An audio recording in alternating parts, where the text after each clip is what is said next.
नमस्कार दोस्तों, बाजार हाट न्यूज़ चैनल के एक नए एपिसोड में आप लोगों का बहुत बहुत स्वागत है। तारीख है दोस्तों 12 अक्टूबर 2021 और यहाँ पे 13 अक्टूबर 2021 यानी कि बुधवार के लिए बैंक निफ्टी का ऑप्शन एनालिसिस और बैंकिंग स्टॉक के एनालिसिस लेकर आपके सामने हाजिर हूँ। तो सबसे पहले बैंक निफ्टी की तरफ चलते हैं। 227 पॉइंट की तेज़ी, जैसा कि आप देख रहे हैं, 0.5% की मजबूती के साथ आज क्लोज हुआ है। सबसे अच्छी बात यह है कि बैंक निफ्टी ने आज अपना जो ऑल टाइम हाई दोबारा से क्रिएट किया था, उस हाई को इसने ब्रेक करके क्लोज भी किया। आप देख रहे हैं ये हाई, ऑल टाइम हाई इसने यहाँ पे बनाया था 28 सितंबर 2021 को। कल यानी कि 11 अक्टूबर को उसको क्लेम किया था, लेकिन क्लोज नहीं कर पाया था। आज उस ऑल टाइम हाई के ऊपर ये क्लोज कर गया है। तो इसका मतलब है कि यहाँ पे ऑल टाइम हाई ब्रेक हो जाने का मतलब है काफ़ी मजबूती का सिग्नल देने की कोशिश कर रहा है। तो अभी आपको ये ध्यान रखना है कि कल है 13 अक्टूबर यानी कि बुधवार है ना। तो बुधवार है कल और 14 तारीख को एक्सपायरी होगा, वीकली एक्सपायरी। तो आपको ये बुधवार वाला एक्शन पे नज़र रखना है, क्योंकि यहाँ से हम देख रहे हैं कि कंटिन्यू तेज़ी जा रही है, यानी यहाँ से लॉन्ग होता चला जा रहा है। तो कहीं ना कहीं पर एक प्रॉफिट बुकिंग देखने को आपको मिल सकता है और हो सकता है कि कल ही वो प्रॉफिट बुकिंग आ जाए या फिर एक्सपायरी के दिन का वो एक्शन बाकी रहेगा। नीचे आप यहाँ से देख रहे हैं कि एक हैमर बनाते हुए स्टॉक ने, हैमर बनाते हुए बैंक निफ्टी ने एक हैमर बनाया, तो उस हैमर को बिल्कुल ब्रेक करके ऊपर गया और तब से एक रैली दिखाती, यानी कि ट्रेंड को यहीं से इसने रिवर्ट कर दिया। तो मजबूती के साथ क्लोजिंग किया, ये बात को हम देख रहे हैं। हाई लगाया 38,609 के आसपास में, क्लोजिंग किया 38,521 पर। तो हम यहाँ से देख रहे हैं कि लगभग 80 पॉइंट नीचे आके क्लोज किया है। लेकिन हम ये भी देख रहे हैं कि ओपनिंग 178 पर होने के बाद हाई लगाया है 38,609, यानी कि लगभग 450 पॉइंट पॉजिटिव भी ऊपर गया। 450 पॉइंट ऊपर जाता है और 80 पॉइंट नीचे आके क्लोज करता है, इसमें कोई दिक्कत वाली बात नहीं। लो लगाया है 38,144 का, वहाँ से भी ऊपर 400 पॉइंट कवर करके जा रहा है। इसका मतलब बैंक निफ्टी काफ़ी मजबूत दिखा रहा है। अब हम लोग चलेंगे ऑप्शन चेन पर और देखेंगे कि ऑप्शन चेन के हिसाब से क्या सपोर्ट रेजिस्टेंस बन रहा है। मैं अपना सपोर्ट रेजिस्टेंस अगर बता दूं तो मैं 38,300 का एक मजबूत सपोर्ट, 38,400 से 38,300 तक का एक मजबूत सपोर्ट को अब मैं मान के चल रहा हूं। और बैंक निफ्टी तब तक कमज़ोर नहीं होगा जब तक ये 38,000 के नीचे ना जाए, तब तक ये कमज़ोर नहीं होगा। यानी मजबूत सपोर्ट 38,000 का है, नज़दीकी सपोर्ट 38,300 से लेकर 38,400 का है। ज़्यादा ख़राब होता है तो 38,000 तक आके रुक सकता है। ऊपर रजिस्टेंस 38,600 का अब नया वाला रजिस्टेंस क्रिएट हो चुका है। उसके ऊपर जाने के बाद ये 39,000 तक के भी टारगेट दिखाएगा, जैसा कि कल ही मैंने आपको बताया हुआ था। चलते हैं ऑप्शन चेन पर। तो बैंक निफ्टी ने 38,521 के आसपास में क्लोज किया हुआ है, जैसा कि आप यहाँ पे देख पा रहे हैं। हम एकदम मनी अगर हुए तो 38,500 के पास में होंगे। यहाँ पे कॉल है, इसका मतलब ये रेजिस्टेंस एरिया है। यहाँ सपोर्ट है, इसका यहाँ पुट है, इसका मतलब ये सपोर्ट एरिया है। 38,500 की बात करें तो यहाँ पे हम 15,28,000 का हमारा कॉल राइटर बैठा हुआ है। अब पुट की बात करते हैं तो 12,20,000 है, तो 3 लाख का डिफरेंस है इधर में। लेकिन आप ये चीज़ देखिए कि हमारी क्लोजिंग कहाँ हुई है, 500 के ऊपर हो गई, यानी ये हमारा मिडिल पॉइंट बन गया है ना। हम रेजिस्टेंस यहाँ पे ले सकते हैं जब इसके नीचे आएंगे तब, उसके पहले बिल्कुल भी नहीं। तो अब ये मिडिल पॉइंट बन जाएगा। अब इसके अलावा हम दूसरे बात को लेकर चले 38,600 का, तो यहाँ पे एक मजबूत रेजिस्टेंस दिखेगा जहाँ से आज हम रिजेक्ट हुए। हमारा हाई 38,609 का था। 8,93,000 कॉल राइटर बैठा हुआ है 38,600 के स्टैक प्राइस पे, और 3 लाख का हमारा पुट राइटर बैठा हुआ है। तो यहाँ पे एक रेजिस्टेंस एरिया 38,600 के आसपास में देखने को मिल रहा है। 38,700 की बात करें, 38,700 पे 6,36,000 का कॉल राइटर है। पुट राइटर मात्र 2.25 का है, मतलब पुट स्थिति पुट की यहाँ पे बहुत ही ख़राब है। सपोर्ट यहाँ पे टिक नहीं सकता और राइटर यहाँ पे हावी हो रहे हैं 38,700 पे। जैसे जैसे ऊपर बढ़ते जा रहे हैं राइटर हावी होने की कोशिश कर रहा है। कॉल राइटर 38,800 की अगर स्थिति देखें तो मात्र 75,000 ही हमारा पुट राइटर है, और यहाँ पे कॉल राइटर की बात करें तो 7.5 लाख के आसपास में। तो हम 38,800 तक एक बड़ा रेजिस्टेंस एरिया पकड़ के चल सकते हैं। तो फिलहाल हम इस 3 रेजिस्टेंस एरिया पे रहेंगे। इसके ऊपर जाने के बाद सबसे बड़ा आपको 39,000 पे मिलेगा, जहाँ पे लगभग 15 लाख का कॉल राइटर है और 77,000 का मात्र पुट राइटर है। तो आप 38,900 पे भी ले सकते हैं और 39,000 पे भी पकड़ सकते हैं। 39,000 पे सबसे बड़ा मिलेगा। तो ज़्यादा से ज़्यादा आप 38,900 को पकड़ने की कोशिश करेंगे तो यहाँ पे 5.25 लाख कॉल राइटर है, पुट राइटर मात्र 43,000 के आसपास में ही है। इसका मतलब बहुत तगड़ा रेजिस्टेंस है 38,900। तो 38,600, 700, 800, 900 एक रेजिस्टेंस पकड़ते हैं। सपोर्ट ढूंढने की बात करें तो सपोर्ट यहाँ पे लेके चलते हैं, और सपोर्ट हम लोग ले लेंगे ऊपर की साइड में 38,300, 400, ये हमारा नज़दीकी सपोर्ट होगा, जैसा कि मैंने चार्ट पे बताया। बड़ा सपोर्ट 38,100 से 38,000 तक का बनेगा। तो फिलहाल हम 38,400 पे सपोर्ट ढूंढते हैं। 6,70,000 के आसपास में हमारा पुट राइटर है और कॉल राइटर 4,63,000 है। इसका मतलब है कि यहाँ पे हमें छोटा सा नज़दीकी सपोर्ट लेने की कोशिश कर रहे हैं। 38,300 उससे बड़ा सपोर्ट एरिया होगा, जहाँ 10.5 लाख हमारा पुट राइटर है और 5 लाख हमारा कॉल राइटर है। तो डबल का मुकाबला है इधर। 38,300 भी हमारा सपोर्ट एरिया बनेगा। 38,200 की बात करते हैं तो 38,200 पे 12,87,000 पुट राइटर है, कॉल राइटर 3,38,000 ही है। यानी यहाँ पे सबसे ज़्यादा बढ़िया सपोर्ट अगर आ रहा है तो वो है 38,200। उसके बाद 38,000 तो हमारा फाइनल बहुत अच्छा सपोर्ट है। यहाँ तो बाय ही बाय होगा, क्योंकि यहाँ 20 लाख का ओपन इंटरेस्ट बैठा हुआ है पुट राइटर, और कॉल मात्र 6,36,000 ये देख रहे हैं ना। यहाँ पे 20 लाख है पुट राइटर, तो 38,000 तो हमारा इंपॉर्टेंट बाय जोन है वो ठीक है। लेकिन 38,100 भी उसके पहले हमारा इंपॉर्टेंट बाय जोन बन सकता है, जहाँ 9,19,000 पुट राइटर है और कॉल राइटर मात्र 1,38,000 है। तो हम यहाँ 38,100 तक आने की कोशिश कर सकते हैं। तो ये हमारा सपोर्ट हो गया 38,100, 200, 300, 400, और ये रेजिस्टेंस हो गया। अब यहाँ पे चार्ट पे आ गए दोस्तों, और यहाँ सपोर्ट रेजिस्टेंस नोट किया हुआ है। देखिए, अगर कल हमारी ओपनिंग होती है, हम नॉर्मल कंडीशन पे ओपन होते हैं, अगर आज के क्लोजिंग के आसपास ही ओपन होते हैं 38,525, 530, 550 ये सब के आसपास अगर ओपन होते हैं, तो हम बाय किस जगह पे करेंगे, सवाल ये है। ठीक है, तो देखिए हम 521 के आसपास यानी 20 के आसपास में क्लोज है, और हमारा अगला रजिस्टेंस जो है वो 38,600 के आसपास में। तो एग्रेसिव ट्रेडर के लिए ये सलाह है, एग्रेसिव ट्रेडर 38,550 के ऊपर निकलने के बाद ही बाय कर सकते हैं।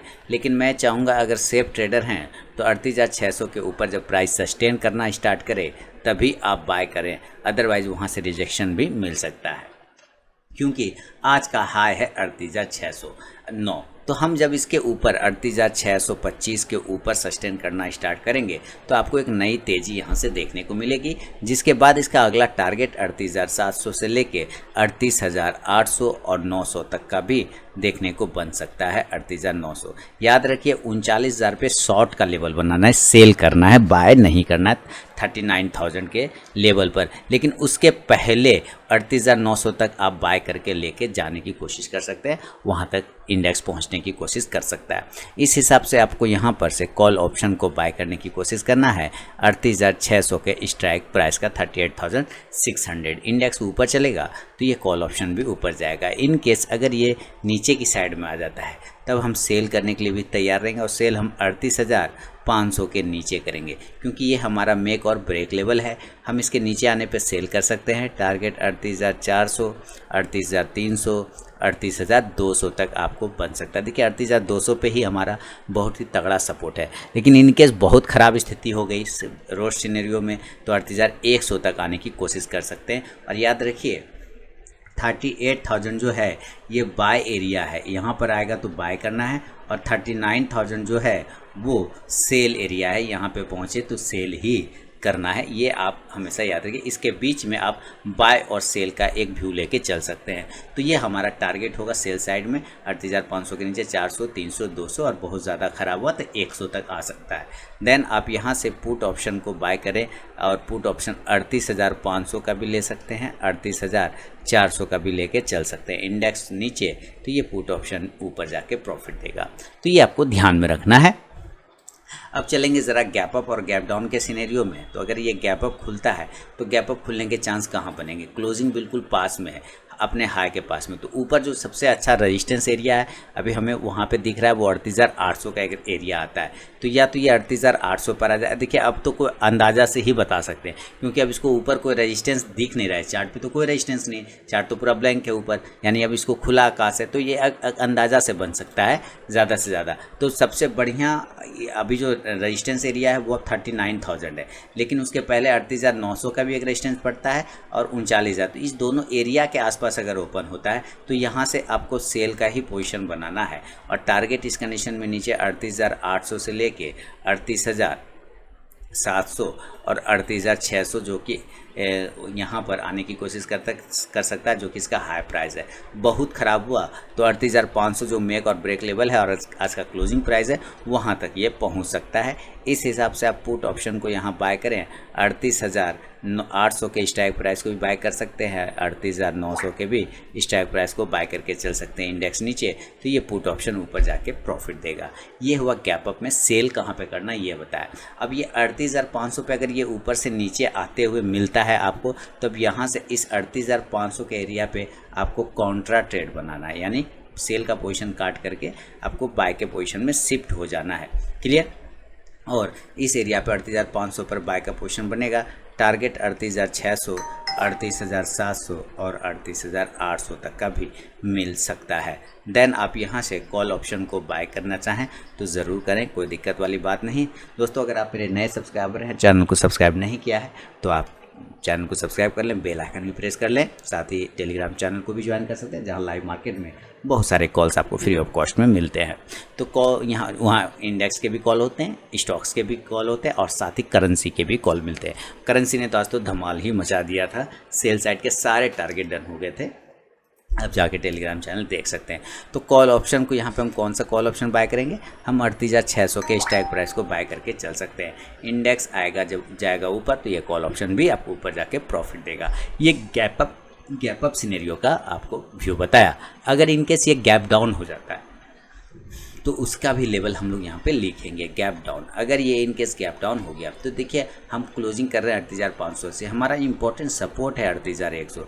हम या तो इसके पास हो जाएं ओपन, या तो 38,000 पर ओपन हो जाए, या 38,150 के आसपास ओपन हो जाए। हम कहीं भी लेंगे तो हम 38,000 का स्टॉप लॉस लगा के बाय का ही पोजीशन बनाएंगे, बाय का ही पोजीशन में रहेंगे। और टारगेट हम यहाँ से 38,300 से लेके 38,500 तक जाने की कोशिश कर सकते हैं। देन आप यहाँ पे कॉल ऑप्शन को बाय करें और कॉल ऑप्शन रहेगा 38,200 के स्ट्राइक प्राइस का, 38,300 के स्ट्राइक प्राइस का। इंडेक्स ऊपर तो ये कॉल ऑप्शन ऊपर जाके प्रॉफिट देगा। ये बात को आपको ध्यान में रखना है। देखिए मैंने सारे कंडीशन आपको समझा दिए। अगर आप लोग इंडिकेटर लवर हैं, इंडिकेटर को बहुत ज़्यादा फॉलो करते हैं, तो मैं आपके लिए RSI लगा देता हूँ। और एक इंडिकेटर आप लोग बहुत ज़्यादा फॉलो करते होंगे MACD, तो MACD भी लगा देता हूँ। तो MACD यहाँ क्या दिखा रहा है कि MACD यहाँ पे फर्स्ट टाइम अगर आप देखें तो क्रॉस ओवर किया है अपने सिग्नल लाइन को, यानी ये मजबूती स्ट्रॉन्ग दिखा रहा है कि अब ये स्ट्रॉन्ग हो चुका है। RSI भी अपना इस तरह से देख रहे हैं, एक ट्रेन लाइन का सपोर्ट लेते हुए ऊपर की साइड में भागने की कोशिश कर रहा है। और ये इसका हायर जोन है, अगर इस हायर जोन 70 के ऊपर सस्टेन करता है तो और भी तेज़ी आपको मिल सकता है।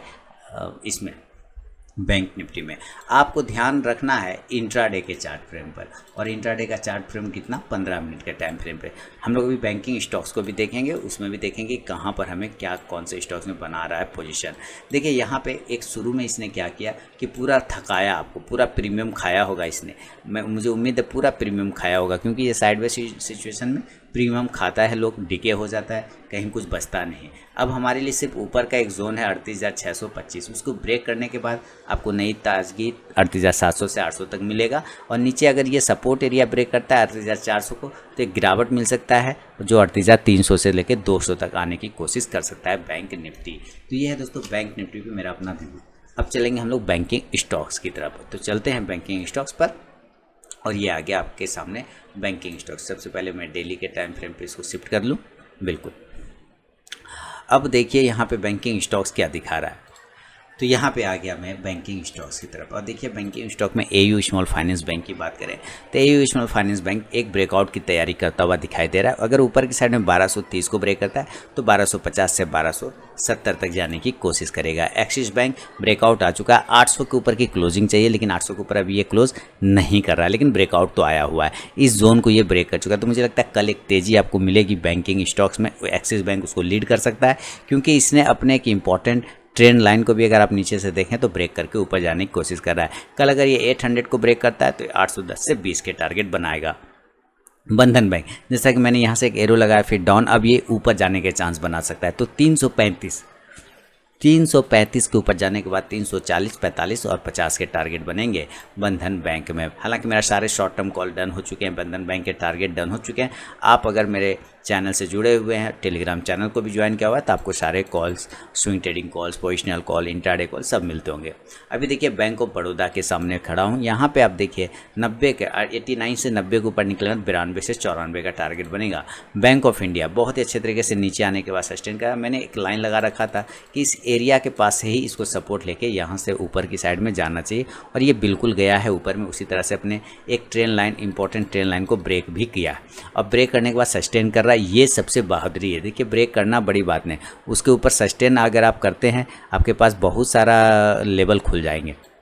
सबसे पहले आप यहाँ से देखिए, अगर मैं यहाँ से अगर ट्रेन लाइन पकड़ने की कोशिश करूँ तो कुछ इस प्रकार से ये ट्रेन लाइन बनता है, और उस ट्रेन लाइन के ऊपर ही वो सस्टेन करता हुआ नज़र आ रहा है। मैं फिर से लगा देता हूँ, या अब यहाँ से ये ट्रेन लाइन के ऊपर सस्टेन करता हुआ नज़र आ रहा है। मैं ज़रा ठीक कर दूँ, या बिल्कुल। अब इसके ऊपर जब तक रहेगा इस ट्रेन लाइन के ऊपर, कहीं कोई दिक्कत वाली बात नहीं, लेकिन जैसे ही ट्रेन लाइन के नीचे आएगा कमज़ोर हो जाएगा। फिलहाल एक साइडवेज एरिया में फंसा हुआ है। इस एरिया के ऊपर अगर ये निकलता है तो दिक्कत है, दिक्कत ख़त्म हो जाएगी। इस एरिया के ऊपर निकलने के बाद आपको 65 के टारगेट बनेंगे, और नीचे अगर ये एरिया के नीचे आ जाता है, देखिए ये जो एरिया लगा रखा है इसने 59 से 60 का, उसके ऊपर निकलने के बाद ये 65 तक के टारगेट, 62 से 65 देगा। लेकिन अगर नीचे ब्रेक कर देगा 55 को तो कमज़ोर हो जाएगा, 50 तक आ जाएगा। कैनरा बैंक में तो तेज़ी बनती चली जा रही है, कहीं कोई दिक्कत वाली ही बात नहीं है। कैनरा बैंक में देखिए आज ऑल टाइम हाई फिर से ब्रेक कर गया है। 183 से 85 का रेजिस्टेंस था, सब ब्रेक करके ऊपर सस्टेन कर रहा है। कल ये आपको 195 तक के भी टारगेट दिखाने की क्षमता रखता है। फेडरल बैंक ने तेजी दिखाया है, तीनों सब रेजिस्टेंस एरिया था, उस रेजिस्टेंस एरिया को इसने ब्रेक करके अपसाइड में मूवमेंट दिखाया। एक टारगेट 88 वाला डन हो गया, नेक्स्ट टारगेट 90 से लेकर 92 तक का है। एचडीएफसी बैंक, एचडीएफसी में 1640 से 45 का एक छोटा सा रेजिस्टेंस से ब्रेक कर देगा तो आपको 1700 तक के टारगेट बनेंगे। आईसीआईसीआई बैंक इसी ट्रेन लाइन का सपोर्ट लेते हुए ऊपर जा रहा है, तो अच्छी बात है, लेकिन ऊपर रेजिस्टेंस है 720 के ऊपर निकलने के बाद ही आपको 740 तक के टारगेट बनेंगे। आईडीएफसी फर्स्ट बैंक आप बाय ऑन डीप करिए, पोर्टफोलियो स्टॉक रखिए लॉन्ग टर्म के लिए, तभी ये पैसा बना के देगा। इंट्राडे स्विंग ट्रेडिंग इसमें नहीं करना है। इंडियन बैंक ने आज कमाल कर दिया, 160 सारे टारगेट मेरे डन हो गए। आप देखिए यहाँ से जैसे मैंने लाइन लगा रखा था, बिल्कुल उसको ब्रेक किया, ब्रेक करके एक बड़ी तेज़ी 10% की तेज़ी आपको यहाँ पे इसने दिखाया है। और अगर आप इसका चार्ट देखें, मैं आपको छोटा करके चार्ट दिखा रहा हूँ, तो ज़बरदस्त इसने ऑल टाइम हाई वाला एक एरिया था, उस एरिया को भी इसने ब्रेक कर दिया है। अब इसके ऊपर सस्टेन कर गया 155 से 56 के ऊपर, तो ये मजबूत रहेगा। अगर उसके नीचे आता है 153 से 54 के नीचे, तो ये फिर 150 से 144-46 तक आने की कोशिश करेगा। ये सब बैंक चल रहा है, लेकिन इंडसइंड बैंक नहीं चल रहा है। 0.5% की तेज़ी आज रही, 0.25% की। इंडसइंड बैंक इसके ऊपर 1200 के ऊपर निकलते के साथ इंडसइंड बैंक में एक नई तेज़ी, 1220 से 25 के टारगेट आपको देखने को मिलेंगे। कोटक महिंद्रा बैंक की बात करें, इसने भी ट्रेन लाइन तोड़ा, 2000 के ऊपर निकलेगा तो 2050 का टारगेट देगा। Punjab national bank movement start कर रहा है धीरे धीरे, लेकिन लॉन्ग टर्म के लिए रखिए। बाय ऑन डीप करिए, जैसे ही नीचे आए डीप में बाय मारिए और फिर छोड़िए। लंबे समय के लिए पोर्टफोलियो स्टॉक रखिए, उसमें इंट्राडे मत करिए। आरबीएल बैंक 197 से 98 को ब्रेक करने पे 200-205 का टारगेट। एसबीआई 470 के ऊपर जाने के बाद 480 से 90 का हाई टारगेट था। इसने जो आज का हाई लगाया वो 484 का हाई लगाया लगभग, और क्लोज भी उसी के आसपास कर रहा है। कल ये आपको 500, 495 से 500 तक के टारगेट दे सकता है एसबीआई। यानी अब लगभग बैंकिंग स्टॉक्स में आज बैंक निफ्टी ने मार्केट को लीड किया है, तो सारे बैंकिंग स्टॉक्स में एक नई तेज़ी देखने को मिली है। एसबीआई में खासकर एक अच्छा मूवमेंट देखने को आपको मिला। यूनियन बैंक ये भी ठीक ठाक ही चल रहा होगा, बिल्कुल 40 वाला काम आ गया है। अब ये 40 का एक देखिए, ये लाइन पे कभी ये सस्टेन नहीं करता। अगर मैं यहाँ से एक लाइन ड्रॉ करूँ तो इस लाइन पर जो 40 के ऊपर में, 42 के ऊपर में ये सस्टेन नहीं करता है। जैसे यहाँ पे रेजिस्टेंस लेता है और वो फिर गिर जाता है, यहाँ पे फिर रेजिस्टेंस लिया गिर गया, तो उस जगह पे पहुँचने के बाद 41 रुपये 50 पैसा आने में भी टाइम है। एक बार फिर से रिजेक्शन मिल सकता है। अगर इस बार रिजेक्शन नहीं मिला तो बहुत अच्छे तरीके से अपसाइड के मूवमेंट दिखाएगा। यस बैंक जो लगा हुआ है बने रहिए, और स्टॉक्स में नई क्वांटिटी बनाने की कोशिश ना करें। तो ये था दोस्तों निफ्टी का बैंक निफ्टी का ऑप्शन एनालिसिस, इंडेक्स एनालिसिस, साथ ही बैंकिंग स्टॉक्स पे मेरा अपना व्यू। अगर पसंद आओ तो फीडबैक देना बिल्कुल ना भूलें। मिलूंगा नेक्स्ट वीडियो में, तब तक के लिए बहुत बहुत धन्यवाद।